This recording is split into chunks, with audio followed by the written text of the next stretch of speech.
Peduli kesehatan tubuh saat pandemi sangat penting. Tak sedikit masyarakat yang mengonsumsi vitamin agar menjaga imun tubuh. Namun Anda juga harus perhatikan dosis, karena jika kelebihan konsumsi vitamin dan suplemen justru berakibat buruk bagi tubuh. Berikut tipsnya untuk Anda. Seiring bertambahnya kasus positif COVID-19 di Indonesia, kepedulian masyarakat Indonesia akan kesehatan meningkat.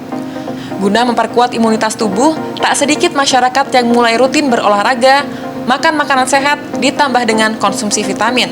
Rupanya, doping vitamin tersebut justru berbahaya karena memicu kelebihan vitamin dan sulit dibuang tubuh. Dokter spesialis penyakit dalam Rumah Sakit Umum Bunda Jakarta, Muhammad Syah Abdali, menambahkan doping vitamin hanya diberikan kepada pasien bergejala berat.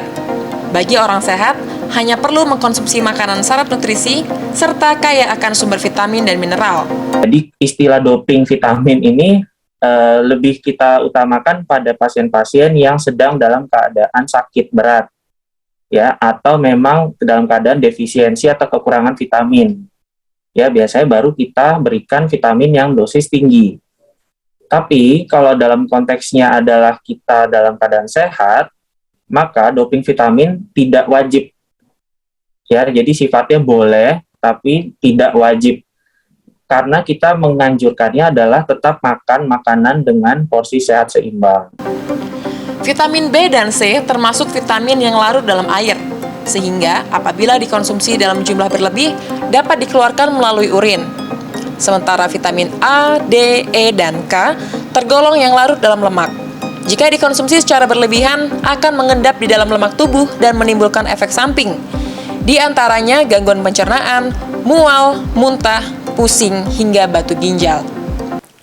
Kebutuhan tubuh akan vitamin tentu berbeda-beda disesuaikan dengan kategori usia. Semakin dewasa usia, maka kebutuhan vitaminnya yang disarankan untuk dikonsumsi setiap hari akan semakin tinggi. Apalagi untuk kelompok rentan seperti ibu hamil dan masyarakat usia lanjut, kebutuhan harian vitaminnya akan jauh lebih tinggi.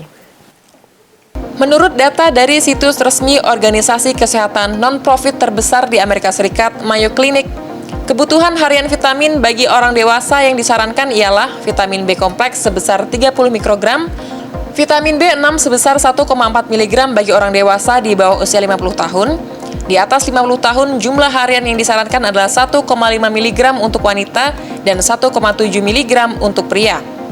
Vitamin B12 sebesar 2,4 mikrogram, vitamin C sebesar 90 mg, vitamin D sebanyak 400 international units atau IU untuk usia di atas 12 bulan, 600 IU untuk usia 1-70 tahun, 800 IU untuk usia di atas 70 tahun, kemudian vitamin E sebanyak 33 IU per harinya.